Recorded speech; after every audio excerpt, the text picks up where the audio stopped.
What's up, ladies and gentlemen? Welcome back to the Impact with me, Dia, here to make your day more full of esports alongside a random minion caster as we break down what has just happened in Tier 2 Amateur because RMC, it's been a wild week. We've moved from the group stage into playoffs and already have some teams falling in playoffs of EGL.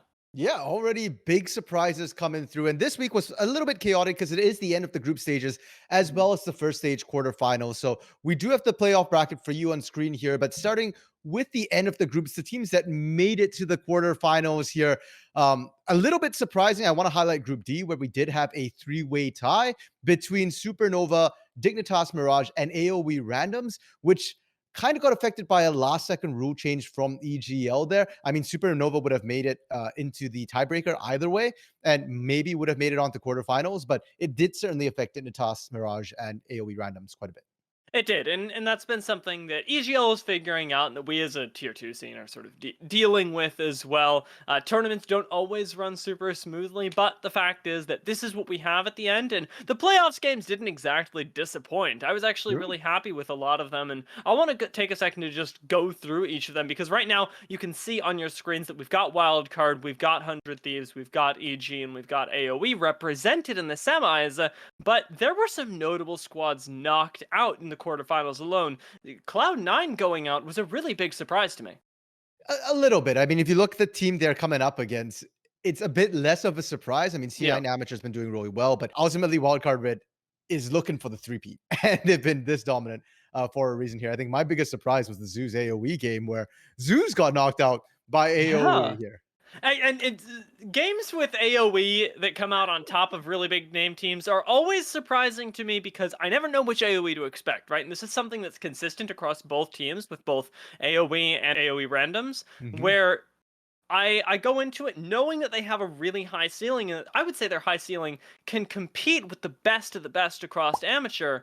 But at the same time, I never know which one we're gonna get. So I'm glad that we got to see them beat Zeus because I know that they're capable of it. Now going into the semifinals, I wonder if they still are. I wonder if they can put out that same performance against EGP because if they can definitely take them down.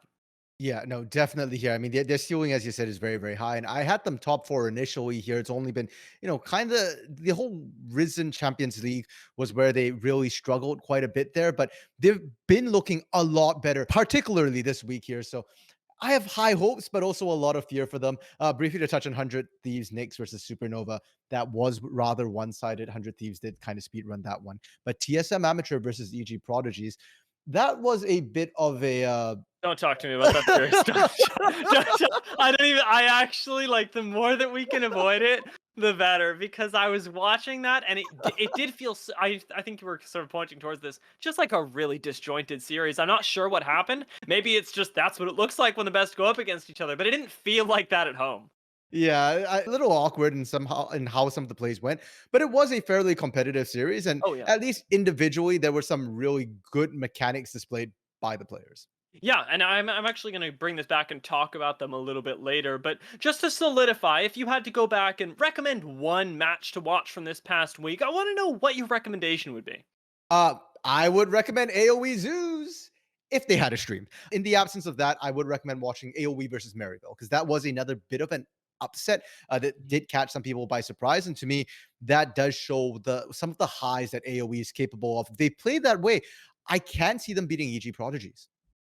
Yeah, I absolutely can as well because Maryville's a really uptight squad that I know works really hard. To have such a practiced squad that has such a reputation in tier 2 fall to AoE, I think says volumes about AoE as Mhm. well as the level that they can compete at. And my recommendation actually comes from the quarterfinals where I would really recommend watching C9 versus Wildcard. I teased it a little bit earlier, but I think Wildcard do have some incredibly high ceilings, but C9 as well are not a weak squad. They are very, very strong. And if you told me that they don't make it to the semifinals at the start of EGL, I would have been surprised. Yeah, and speaking of the semifinals here, I mean, we've only got two matches coming into the semifinals, followed by the grand finals and third place. So I want to preface this before we make our predictions here, Dia, with an interesting fact that we're actually seeing only two groups here. Group B and Group D have been eliminated, and we're Huh. only seeing the first seeds of Group A and C facing off, and the second seeds from Group A and C facing off here. I think that is interesting, RMC. And I'm going to continue to extend the question, however, who do you think wins? Because if we've already seen people sort themselves into first and second seeds, do you think that we'll end up like that again?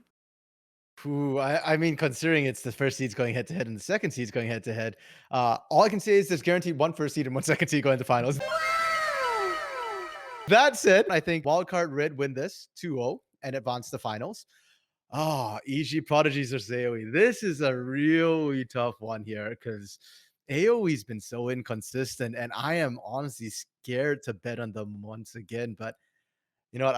I gotta I, do it to my boys. I'm gonna give them a 2-1 to AOE I, if they continue up to form, and they'll I, face wildcard in the finals. I have a solution for you, RMC. Okay. I have a coin right here. We're going to do this together. Is it heads or tails for AoE? Heads. Let's go. Okay. All right, so it's tails from me.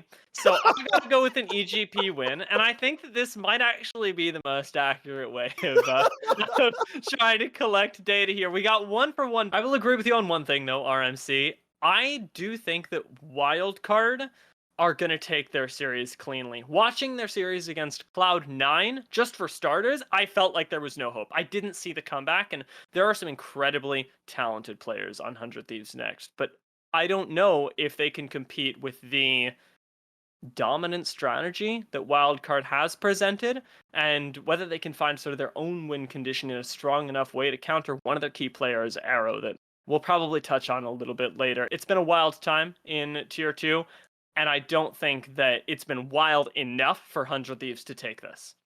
Hey man, if it's a wild time, it's a wild card time, Diaz. So True, true. gotta give them that. And then we can also bring up the fact that Busio is getting bumped up to the academy roster. I think EGP Tomio is in the same boat. I'm not sure what the details are and when they're moving up, but if they are moving up within this EGL playoff, then if anything, it's gonna weight it more heavily to wild card. Absolutely. And RMC, with our playoff reflections being complete, I want to take a minute and see how those playoff reflections and last day of group stages may have reflected in the power rankings that you presented to us earlier, because I know that some of the teams have shifted. Yeah, fair enough. There have been some big changes. I think the biggest one here is AOE moving up from, I previously had them at eighth, and they've moved up to fifth place here. And I think Hmm. that's partially self-explanatory. The fact that they won the quarters against Zeus really moves them up quite a bit here. Other moves that happened as well. I mean, Resolve kind of not winning a single one of their matches did unfortunately see them move down a little bit here. And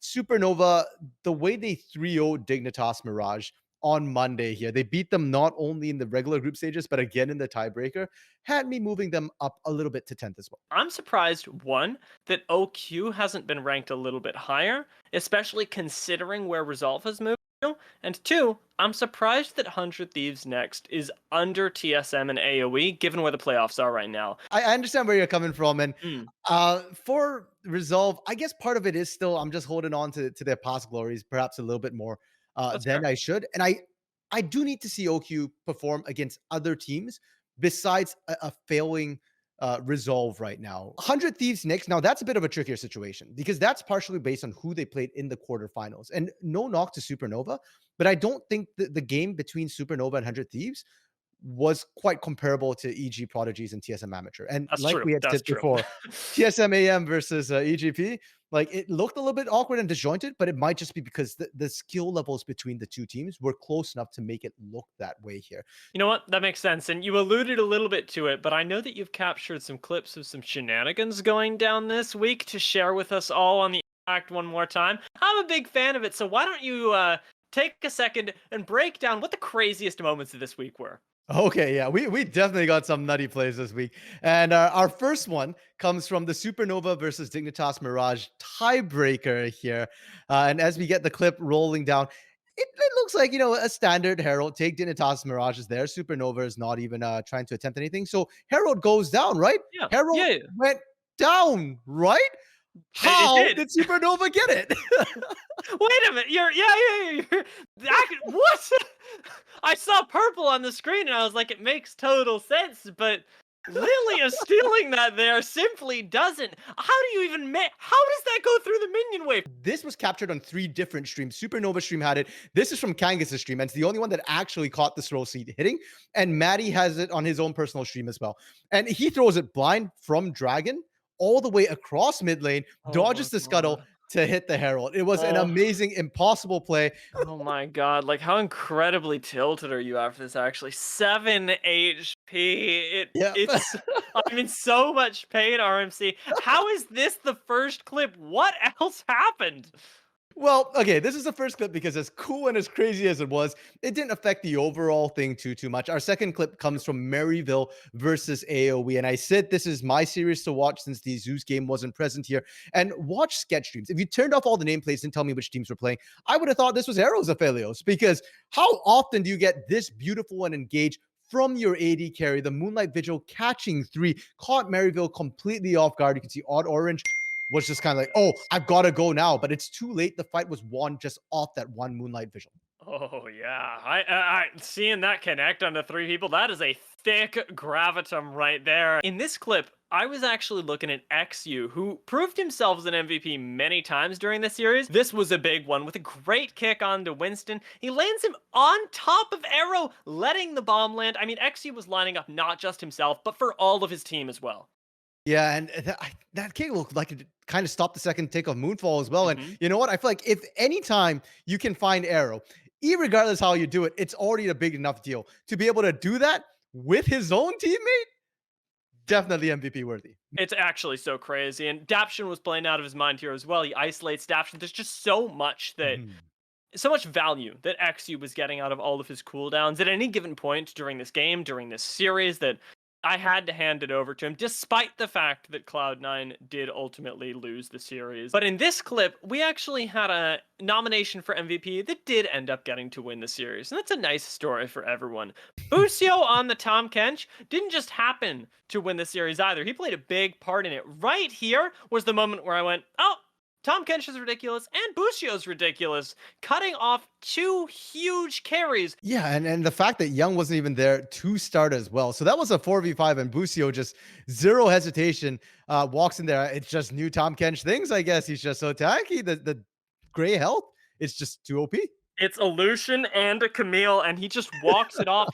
He doesn't even die here, RMC. It's the craziest, most disgusting thing I've seen. And I mean, credit to not just Busio, but the rest of 100 Thieves as well for working together around that, because they were ready for Busio to be able to Mhm. put on such a performance. Instinct was supporting him and the rest of the map as well. And this is actually what my MVP came down to, was not just was Busio a really good carry, but was the rest of the team ready for him to step into that role as a support? They were, and this is where it ends up going. I think Busio was my MVP this week, and this is just one example of why. For sure. And you know what? He's not only your MVP, he's an MVP for the 100 Thieves Academy team as well. I mean, True. that's why he's getting picked up, moved up as well. Really, really strong player. And it just raises questions for how 100 Thieves Knicks are going to be able to play without him. You said that they were ready for him to step up. Well, he stepped up and beyond now. They've got to get ready for someone else to step up. Yeah, but before they get ready for that, they also have to get ready for the upcoming matches. And I want to know, RMC, we've only got 2 matches to watch. Chances are you can watch both of them. And I would say I'm expecting you to. But for the everyday viewer who might not have chance to watch both semifinals, if you had to pick one, what would be your option? For me, I'm looking at the EGP versus AOE semifinal here. I think that's going to be the closer semifinals. And these are not teams who have met pretty much in any of the previous tier twos. I think this is their first time meeting here. So I'm expecting the fight to be volatile. And specifically for AOE here, I know that I said that I think they're going to take this 2-1, but it's a coin flip. And I have EG Prodigies actually ranked higher in the power rankings. So this is why I really want to watch this, because this is the one that I'm very insecure about. Well, I hate to break it to you guys at home, but you're gonna have to play favorites because my match to watch is the other side of the bracket. That's Where's no the fun in that? coincidence. Where's Yeah, the yeah. fun Well, we in get that? to find out which of us the audience likes more. That's the whole thing. It's a popularity contest on the Impact. We got Wildcard Red, 100 Thieves next, and the reason that I think this is so interesting is twofold. One, 100 Thieves next, crazy roster. Wildcard Red, Mhm. crazy roster with a crazy strat that I feel like is unbeatable, but more so, I think that the winner of that semifinals is likely to take it. I know that we talked about AOE's ceiling being very high, but Mhm. Wildcard and 100 Thieves are consistent teams, and whether EG or AOE make it through, I'm going to say, I don't think that they can compete with either a Wildcard Red or 100 Thieves next that are looking monstrous right now and peaking at just the right time. Fair enough. Yeah, I can definitely see that here. And in that particular matchup, I'm looking at 100 Thieves to Mhm. really step it up here, as they did all throughout the group stages and even in the playoffs so far. All right. Well, for those of you who do have the chance to watch both matches, please let us know which one you enjoyed more, which of us you ended up siding with, because I'm sure that both of them are going to contain great League of Legends. We've gotten a lot of education out there, honestly. We've gotten a lot of coverage, and that's all that we have to talk about on the Impact. For all the viewers out there, thanks for watching once again. Please do remember to like, comment, and subscribe. The comments especially are helpful. We're still trying things out, and we appreciate all of you who reached out to us, whether it be comments, DMs, Twitter, whatever it was. Thank you all, and hope to see more from you. Absolutely. Personal favor to me, of course. I really appreciate all of you who reached out to RMC personally and flamed him for his power rankings. It brings me a lot of joy in my day, and I hope that we can continue this trend as we get further into the Impact. I love all of you, and from all of us here at AOE, have a great week, and we'll see you next time.